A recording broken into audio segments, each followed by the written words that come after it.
तुम्हें हंसते खेलते परम गति का मार्ग बता रहे। बहुत जल्दी आपको बिना किसी कष्ट के परम लाभ मिल जाएगा। ठाकुर सेवा विराजमान कर लो। मदन गोपाल लाडले लालजू, राधा नाम या राधा वल्लभ रूप, प्रियालाल, जो भी भाव जैसे बन पाए, ठाकुर सेवा विराजमान कर लो। इनकी दासता से परम गति तुम्हारे पीछे पड़ी रहेगी। राधे राधे भक्तों, श्री परम पूज्य श्री प्रेमानंद जी महाराज जी के दिव्य वचन व सत्संग को सुनने के लिए हमारे चैनल को सब्सक्राइब करें और कमेंट में राधे राधे जरूर लिखें। और इस सत्संग को बीच में छोड़कर इस सत्संग का अपमान न करें। जो गुरुदेव भगवान के वाणी व मुख से निकलता है वो हम आप तक पहुंचाने का प्रयास करते हैं।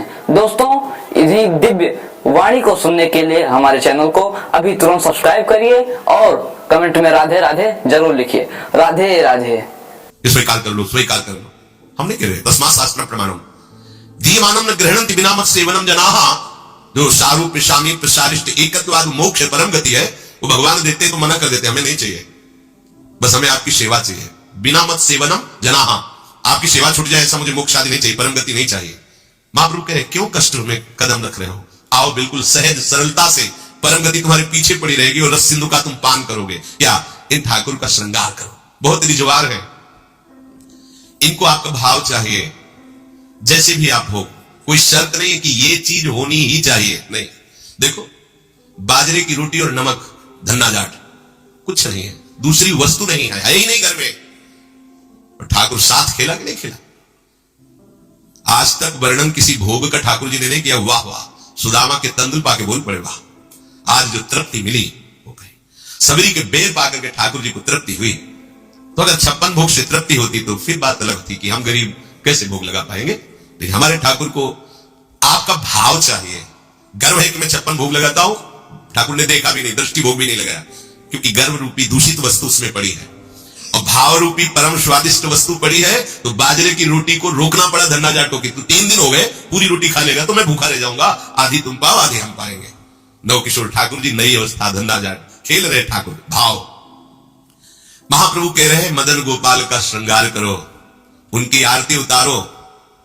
देव ऋषि नारद, शुकाचार्य, भगवान व्यासदेव जी आज बड़े बड़े महापुरुष कह रहे हैं यदि मदन गोपाल ठाकुर की सेवा की तो बिना कष्ट के परम गति, परम सुख तुम्हें वरण कर लेगा। बिना कष्ट के तुम परम सुख सिंधु में डूब जाओगे, विश्वास करो। हरिवंश महाप्रभु कह रहे हैं अगर करी धूप कुमकुम मलय रंजित नवबर्तिका घृत सो पूरी राखो कुसुम कृत माल नंदलाल के भाल पर तिलक करी प्रगट यश क्यों न भाखो। भोग प्रभु योग भरी थार धरी कृष्ण पे मुदित भुज दंडवर चवर ढारो। आचमन पान हितु मिलत कर्पूर जल सुभग मुखवास कुलता पिजारो। शंख दुंदुभि पड़ो घंट कल वेणुरो झल्लरी सहित सुर शब्द नाचो। मनुज तन पाई यह दाय ब्रजराज भज सुखद हरिवंश प्रभु क्यों न याचो। मनुज तन पाए यह दाय ब्रजराज भज सुखद हरिवंश प्रभु क्यों न याचो। आरती मदन गोपाल की कीजिए, आरती मदन गोपाल की कीजिए। आरती सजाओ, ठाकुर को सुंदर सुंदर सुवासित जल से स्नान करा के, कोमल वस्त्रों से श्रीअंग प्रक्षालन करके, पोछ करके विराजमान करो। सुंदर पोशाक धारण कराओ, सुंदर धीमे धीमे चंदन घर्षण करो, केसर कपूर डाल के ऋतु के अनुसार धीरे धीरे, इसलिए मोटा ना हो, स्थूल होगा तो पत्रावली ठीक नहीं बनेगी, पत्रावली करो। सुंदर सुंदर पुष्प लाओ चयन करके। 2-4 पुष्प ही वृंदावन के हो गए तो लाखों करोड़ों के बाहर के पुष्प समानता नहीं कर सकते। इस धाम में जो प्रगट पुष्प है, किसी भी लता के 2-4 पुष्प कोमल पत्ते चढ़ा दो, हमारे ठाकुर रीझ जाएंगे। सुंदर सुंदर पुष्पों की माला गुथो। अहोभाग्य है उनके जो रोज श्री जी की सेवा में, ये सेवा का सौभाग्य सुंदर सुंदर आभूषण फूलों के, माला फूलों की धारण कराते हैं। अहो भाग्य, जीवन धन्य, उनका हाथ धन्य हो गया। पूर्व जितने भी हाथों से हमारे कर्म नहीं होने चाहिए वो हुए हैं, वो सब भस्म हो जाएंगे, क्योंकि ठाकुर सेवा में हाथ लग गए। आप ठाकुर जी की रसोई अमनिया कर रहे, ठाकुर जी की रसोई अमनिया के हुए पात्रों को अमनिया कर रहे, आप पोछा लगा, कृतकृत्य हो गए। लाखों माला भजन इसकी समानता नहीं कर सकता। श्री जी के उच्छिष्ट पात्रों को आपने मार्जन करके विराजमान किया नवीन भोग के लिए, लाखों माला इसकी समान। ये सेवकाई है, सेवकाई सीधे श्री जी को अधीन करती है। माला जपने का फल है, इसका फल नहीं, ये सीधे आराध्य देव को अधीन करती है सेवा। जैसे उपासक रात में जग करके, नींद ना लेकर के, कष्ट सहते हुए वर्षों का अभ्यास, ये श्रृंगार करते, इसमें 2-4 घंटे नहीं लगते हैं। कल जो श्रृंगार होना है, मध्याह्न में विश्राम नहीं करते, नीचे वहां बेसमेंट में श्रृंगार करते थे कपड़ों का। ये श्री जी आज ऐसे सिंहासन में बैठे, निहाल हो गए तुम। अगर अन्य कोई दुराचार प्रवृत्तियां तुम्हारे ऊपर शासन ना करे, तुम अन्य कोई गलत कार्य ना करो, तो तुम खुद ही देख लोगे कि आपके अंदर श्री जी क्या देती है। जो बड़े बड़े योगियों के लिए दुर्लभ है वो प्रीति आ जाएगी, लाडली जी के लिए रोना जाएगा, कभी श्रृंगार करते करते आंसुओं की झड़ी लग जाएगी। ऐसा होता है, ऐसा होता है। जब हमारे अंदर भाव बहुत है और सामग्री नहीं है, तब तो वो दैन्यता भरी सेवा होती, पूछो मत। जब कुछ नहीं था, थोड़ी मिश्री केवल, और भाव में कढ़ी चावल और फुल्का, ऐसे सब वाशु चल रहे कि लाडली मुझ दीनहीन गरीब की, क्या है आपके द्वारा दी हुई मिश्री केवल है, सामने रख के ऐसा सुख मिलता। तो कैसे बिहारी जी के सामने से 4 डलियों से फूल मांग लिए, 1-1, 2-2 ऐसे फूल दे दिए, श्री जी के लिए फूल दे दिए, तो दे देते थे मान लीजिए। आके जब उनकी पंखुड़ी करके शयन के ऐसी छोटी सी गादी लगाते और श्री जी को विराजमान करके कैसे वो सुख तुम्हें कैसे वर्णित है। बड़े बड़े योग सिद्धांत भी जहां प्रवेश नहीं पाते, वो ये बात है। जोग कुजोग ज्ञान अज्ञानू जाने राम प्रेम प्रधान, सो सब धर्म कर्म जल जाऊ जहां राम पद पंकज भाऊ। ये आखिरी स्थिति है प्रेम की।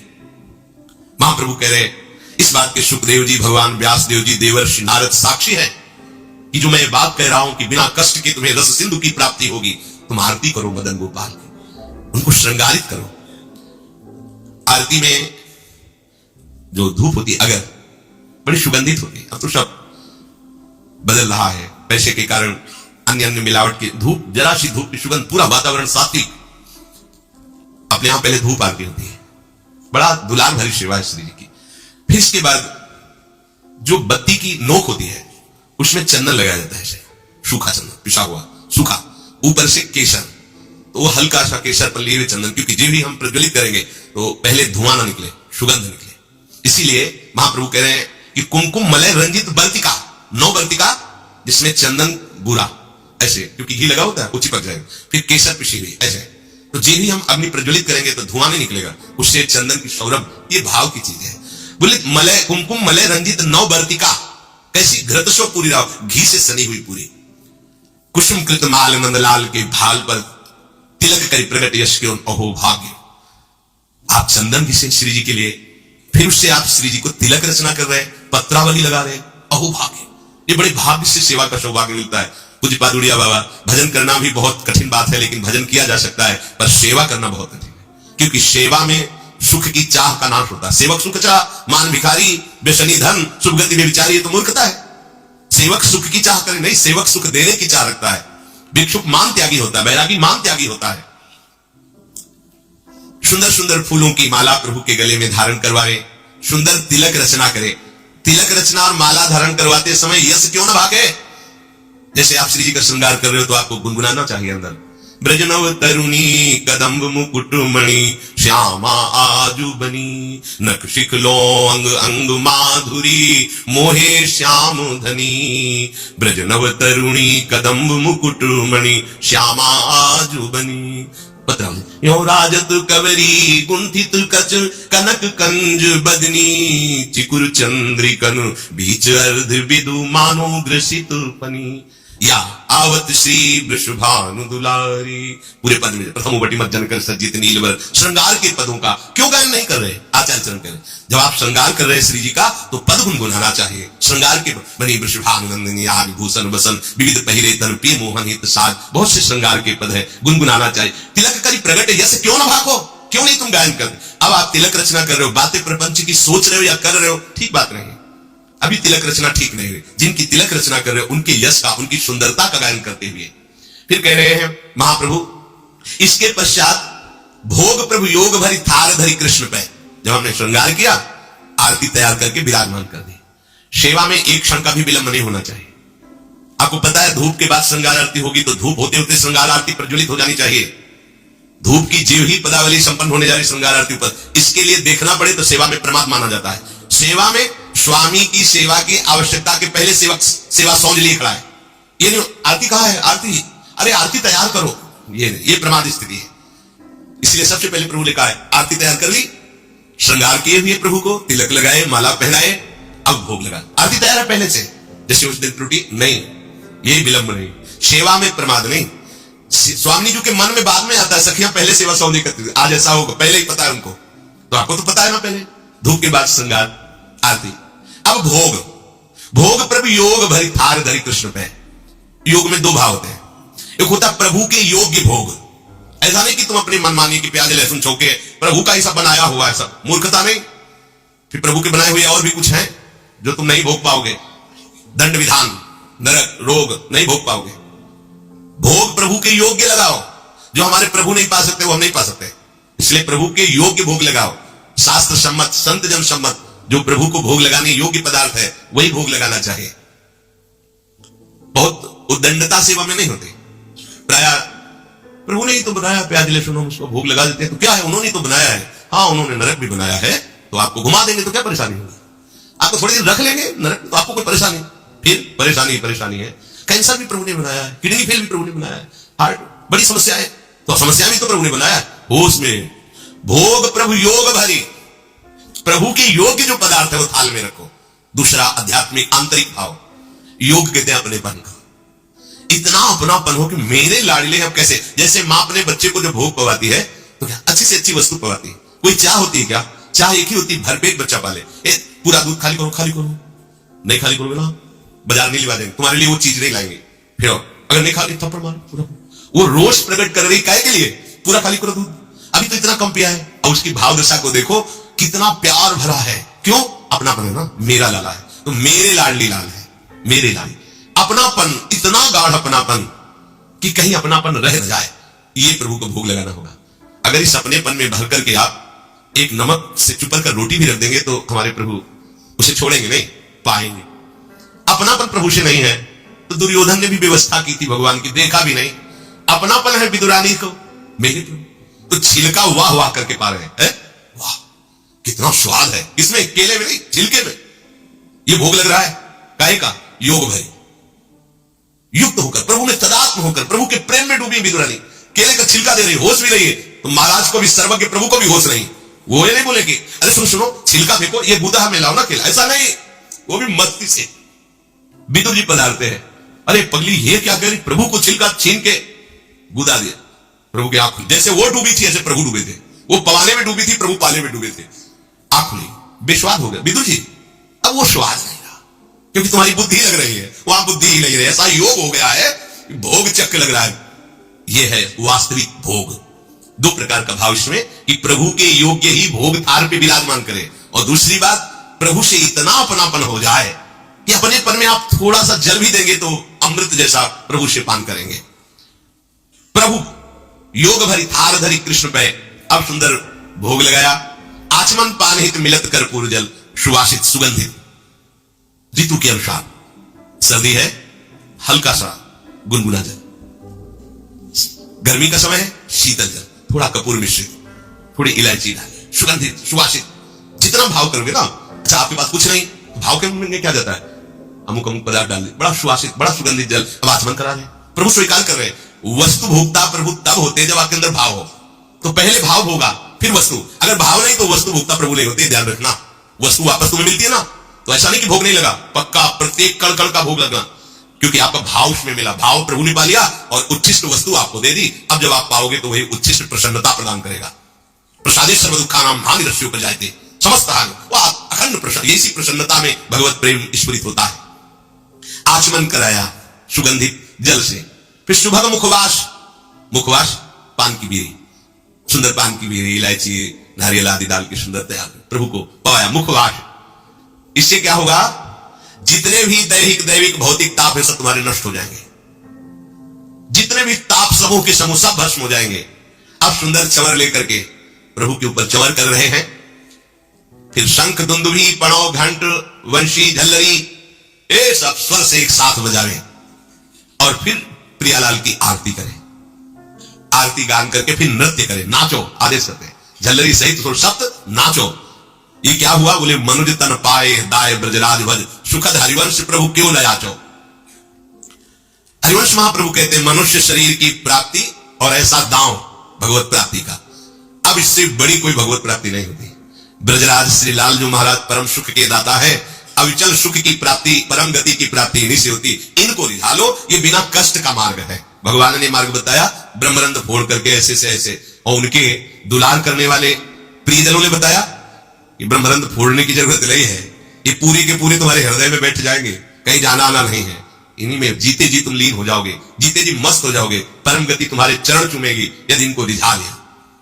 कोई कठिन नहीं है, क्यों न बिन कष्ट रस सिंधु को पी। ये बात करने लगते हैं, अगर आपकी सेवा भावना दृढ़ हो जाए तो आपसे बात करने लगते हैं। सीधे एक रस मार्ग में चलो सच्चाई से, तो वास्तविक भगवत प्राप्ति हो जाएगी। श्री भगवान भगवत प्राप्ति का ये स्वरूप वर्णन करके जो आविश लोग वर्णन कर रहे हैं वो महाप्रभु वर्णन किए। कह रहे अनन्य चेता सततम यो माम स्मरति नित्यशः तस्याहं सुलभः पार्थ नित्य युक्त योगिना। ये अमृतमय श्लोक है भक्त के लिए, प्रेमी उपासक के लिए यही जीवन है। ये सब साधन मार्ग है, पर ये हर संप्रदाय के, हर साधना के उपासक के लिए ये अमृतमय श्लोक है। भगवान इस श्लोक में बोले हैं सुलभा, मैं बहुत सुलभता से उसको प्राप्त हो जाता हूं। जैसे महाप्रभु बोले क्यों न बिन कष्ट रस सिंधु को पीजिए, तो कह रहे तस्याहम सुलभा, मैं उसके लिए सुलभ हूं। सुलभ माने बिल्कुल सहजता से प्राप्त हो जाता हूं। किसके लिए? बोले अनन्य चेता सततम यो माम स्मरत नित्यशः,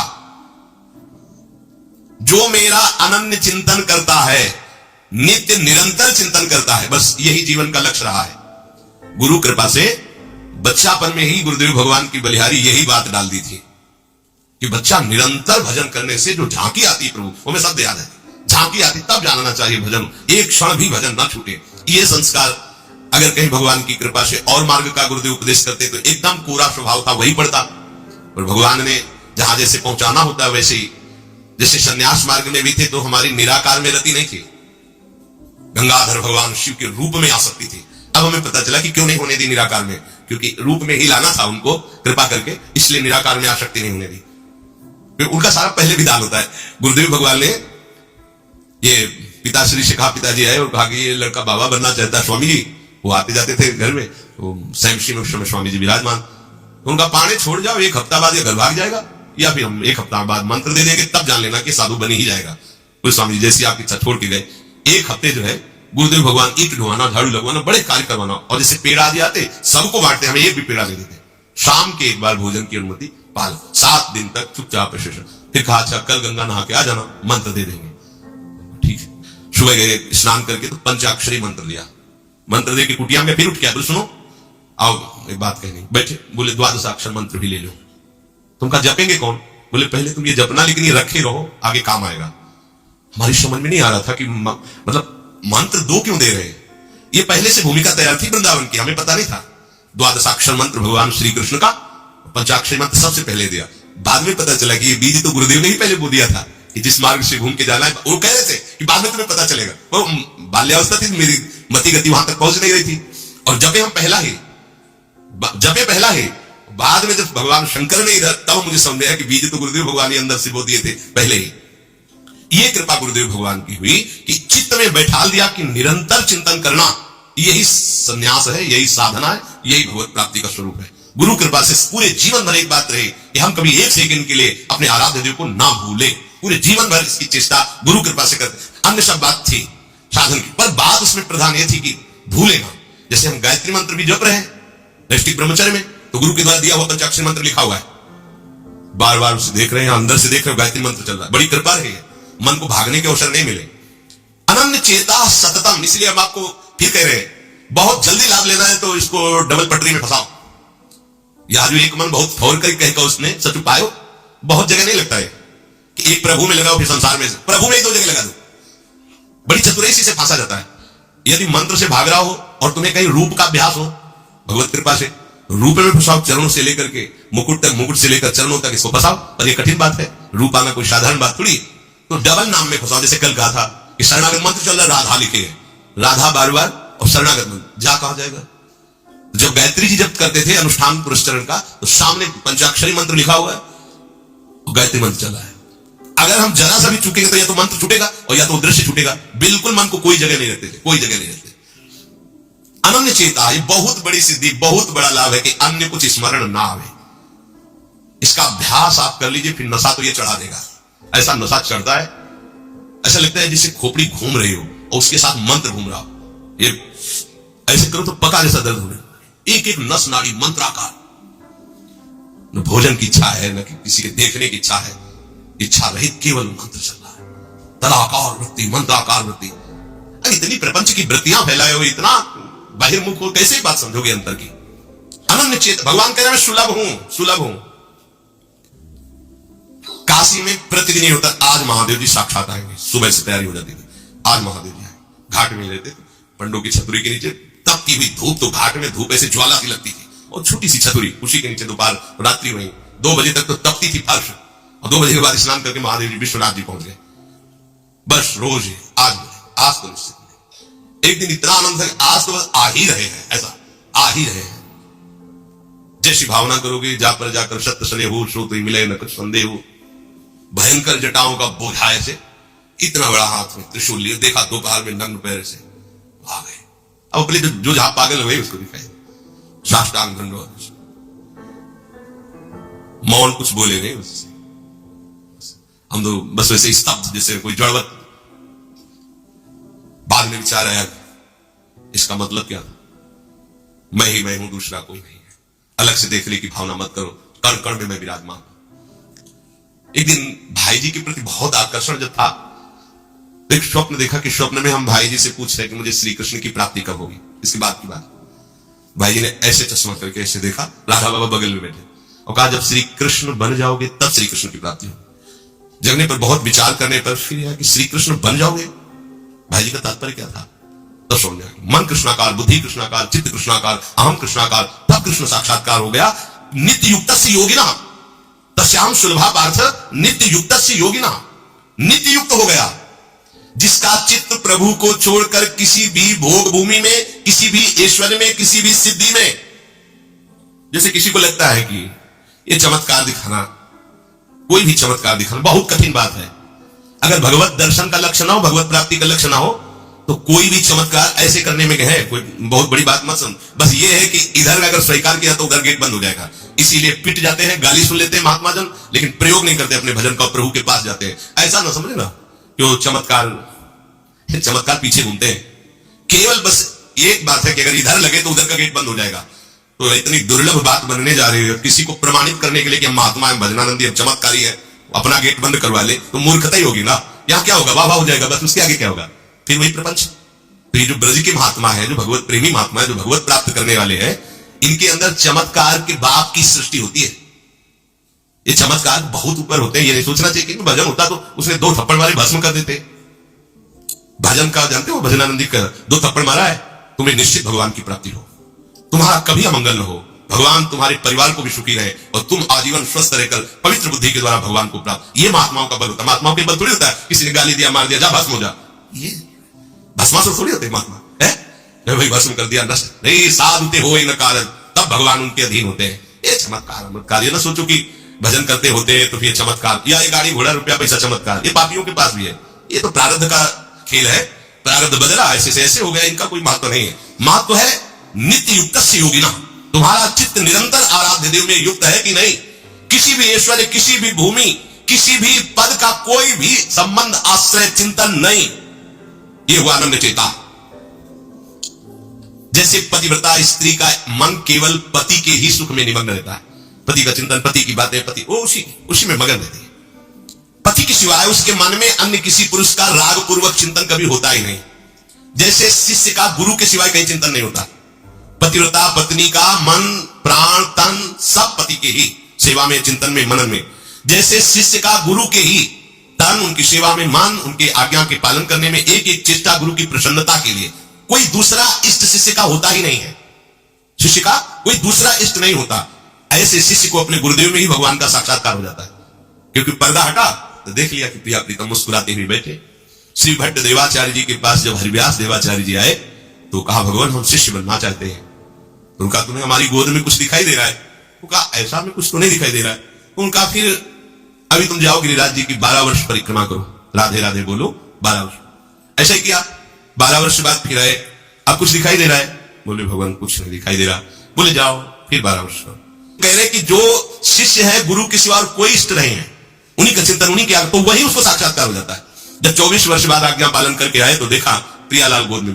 बोले अब कुछ दिखा है? हाँ। बोले प्रियालाल महाराज जी विराजमान है, आओ।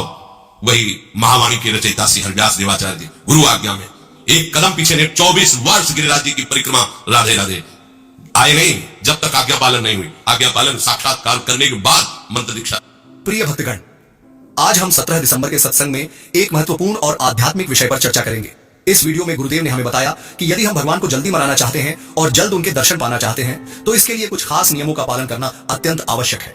यह नियम हमारे जीवन में शांति, सुख और भगवान के निकटता को प्राप्त करने का मार्ग प्रदान करते हैं। गुरुदेव ने कहा कि जब हम सही तरीके से भक्ति करते हैं तो भगवान खुद हमारे पास आते हैं। नियम और अनुशासन के साथ भगवान का ध्यान और पूजा करने से हमारी भक्ति सशक्त बनती है। यह भक्ति हमारी आत्मा को शुद्ध करती है और हमें भगवान के प्रति एक गहरी श्रद्धा और प्रेम का अनुभव कराती है। आज के इस वीडियो में कथा के माध्यम से हमें गुरुदेव की वाणी सुनने का अवसर मिलेगा। यह कथा हमें जीवन के उद्देश्य और भगवान के प्रति अपनी भक्ति को समझने में मदद करेगी। गुरु का आशीर्वाद प्राप्त कर हम सही दिशा में चल सकते हैं और अपने जीवन को दिव्य बना सकते हैं। आइए हम सभी मिलकर ध्यान लगाकर गुरुदेव की कथा का श्रवण करें। जब हम ध्यान में लीन होते हैं तो हमारी आत्मा शांति प्राप्त करती है और हम भगवान के करीब जाते हैं। जैसा कि गुरुदेव ने कहा, यदि हम सही मार्ग पर चलें और अपने जीवन को भगवत मार्ग से जोड़ें तो भगवान का आशीर्वाद हमारे जीवन को सुखमय बना देता है। प्रेम से बोलिए राधे राधे। यह शब्द हमारी भक्ति का प्रतीक होते हैं और हमें भगवान से जुड़ने का अनुभव कराते हैं। अगर आपको इस वीडियो से कोई लाभ हुआ हो तो कृपया इसे अपने दोस्तों और परिवार के साथ साझा करें। हम चाहते हैं कि हर व्यक्ति के जीवन में भगवत मार्ग का प्रकाश हो और वे भगवान के साथ अपने संबंध को और मजबूत करें। आपका बहुत बहुत धन्यवाद। भगवान आपको सदैव खुश रखें। जय राधा वल्लभ हरिवंश। हमारा यह चैनल आपको रोजाना सत्संग प्रदान करेगा जिससे आपके जीवन में